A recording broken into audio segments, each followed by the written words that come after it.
Hello everyone, so I'm Julian, and today I'm going to be giving you a beat breakdown of my latest single, Somewhere. If you haven't heard the song yet, there'll be a link in the description, but I'm just going to jump right into it. So in Somewhere, the backbone of the entire song is the chord progression. And for the chord progression, I just use this pad sound that I found in one of my sample kits. I don't really know which one. I think it's a Purity sample, but I'm not 100% sure. Don't quote me on that. So I'm just going to show you what it sounds like.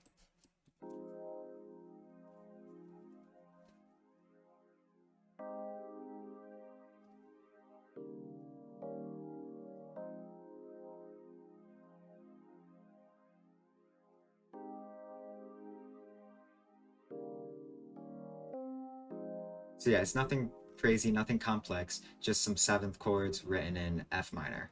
Just a foundation for me to write melodies and write bass lines and, eventually sing over. Then during the verses of the song, I actually just took that same progression, same exact one, and just moved it down an octave, just to make it sound a bit more chill and have a little bit less energy than the hook would.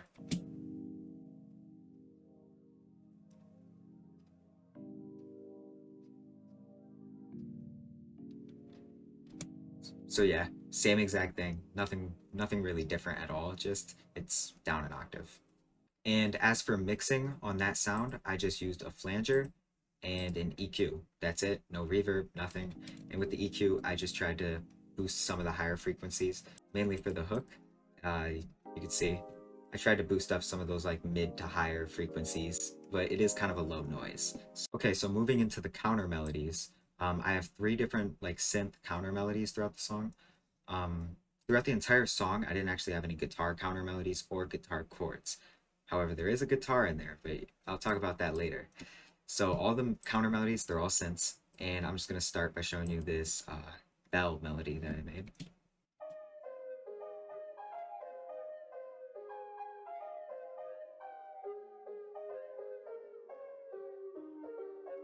And as for mixing on that, I have this Valhalla space modulator, which is a free plugin by Valhalla, and it's really cool. It has like these flangers and these choruses and a bunch of different things all rolled into one, and they're all made to sound really like wacky and just weird and outside the box.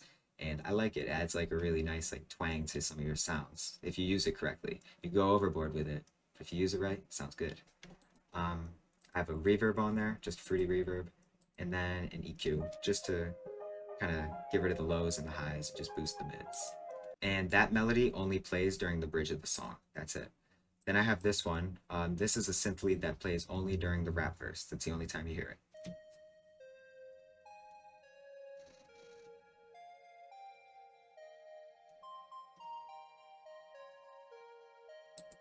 And as for the mixing on that one, I have Valhalla Frequency Echo, which is another free Valhalla plugin. But this one's different than the other one. It's like it's delay, but not delay in the way you would normally think delay, where it just kind of adds an echo. This one it just takes the sound and just sort of adds another one, but moved over by like a couple milliseconds, just to make it sound a bit thicker, like as if there's two sounds playing at once. Kind of like stereo imaging, but just kind of a bit different. Other than that, I have Valhalla Supermassive on it, which is just a great reverb and delay plugin by Valhalla. I use it all the time. Free, also, go get it. And then an EQ, just to get rid of the lows. And then for the last counter melody, this is just another synth lead, but this one only plays during the last hook and outro. That's it. A bit more of a mellow one.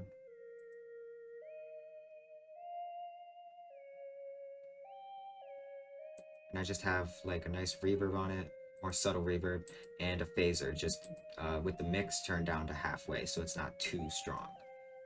Now, another cool thing I did in this beat was I found this perk loop in just a random drum kit. I don't remember which one, but I found this perk loop and it wasn't originally in 105 BPM, but I changed the time setting right here and I just stretched it out to 105 and I set this to stretch so that way the pitch wouldn't change. And then I exported it, saved it, and then just drag and dropped it in so that way it would already be at 105 BPM. And that just makes it so I don't have to fiddle with the time and the actual thing. So either way, it's this perk loop and I set an automation for it. And if you don't know what an automation is, it basically is like it allows you to control knobs or levers throughout like the duration of the song and you can change it with the song rather than just having it set to that level all the time. It's kind of hard to explain, but you'll just see how it works right here. So this, for example, this is an automation for this perk loop with the volume. So I just right click the volume knob and hit create automation clip, which created this thing. And now if you listen to it, you can hear the perk loop, right? And this is where the volume's at. But then I just set it so it slowly fades out.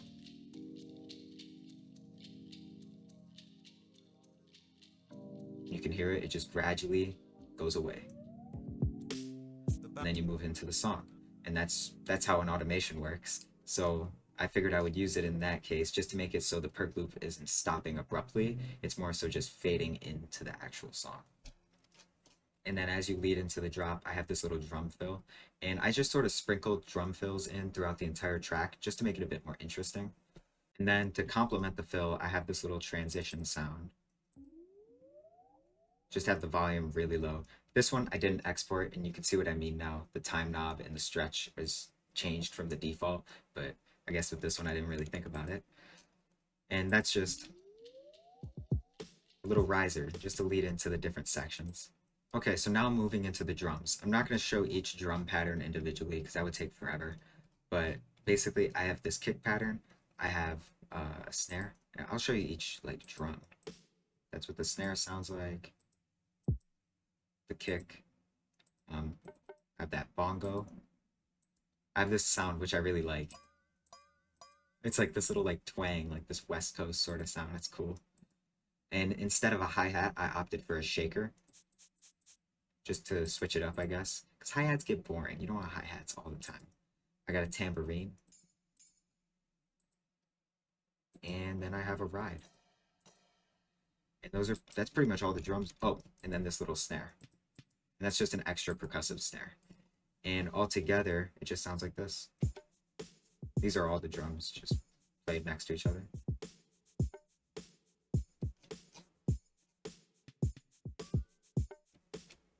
And then over here, there's another little section with the ride.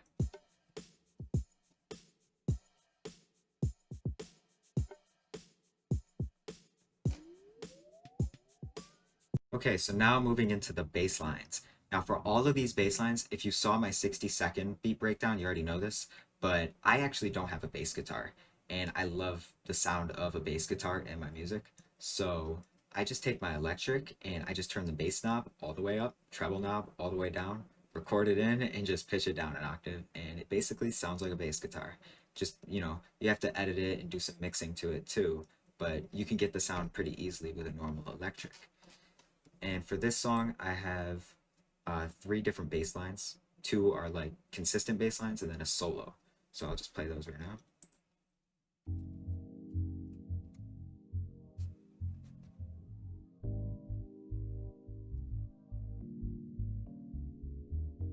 This one is for the verses. It's the more chill bass line.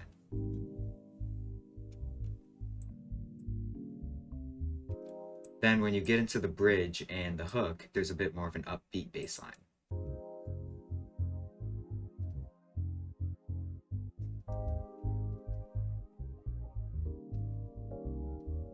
Definitely more like groovy than the other one in my opinion.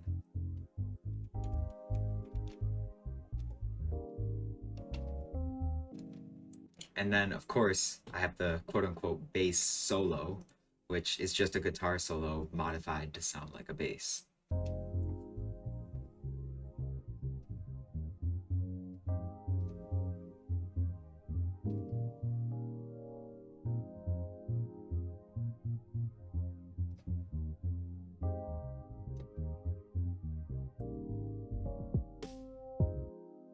Okay, so now I'm going to go over my vocals, and I'm going to try to make this real quick because vocals, you can get real deep with vocals, but I'm going to try to make it quick. So for the verse vocals, I just have these vocal takes. And you can hear I have some effects on it. Now all my vocals, I just record with the Blue Yeti mic. I don't even have a pop filter. Like, I'm just doing it in my bedroom, but luckily I'm not awful at vocal mixing, so I can make it sound decent. So if we go to the verse vocal mixer track, you can see I have auto-tune on it. This is not the kind of auto-tune that you probably think of when you hear auto-tune. There's two different ways to use it. you could have the speed up really high, and that's where you get like that kind of like low Uzi Vert sort of sound where like the autotune's really obvious and you can tell it's there. But the way I'm using it is more so for pitch correction because I already know how to hold a note. I can sing. I just want the autotune there just to make it a little more perfect and just make it sound a bit more in key.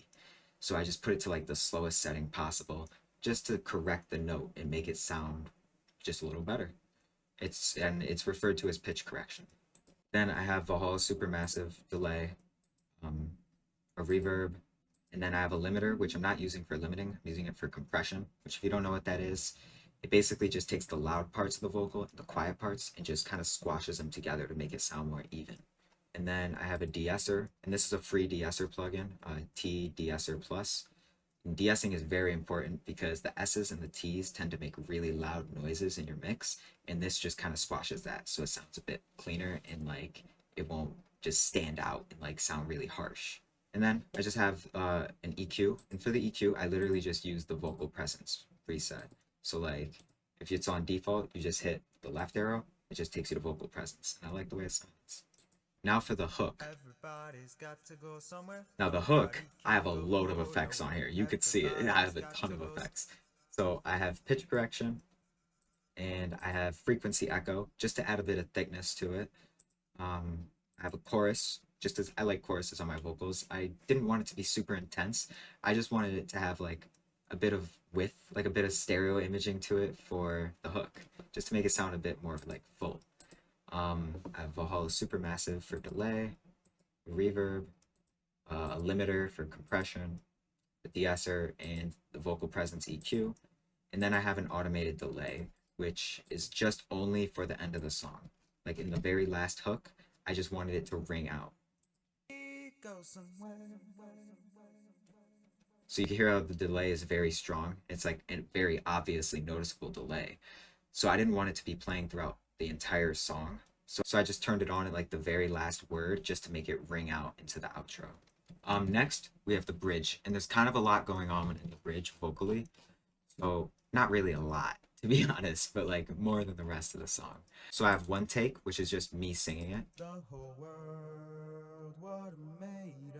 And then I duplicated it and I pitched it up an octave using just this pitch knob, and I turned the volume down a little bit.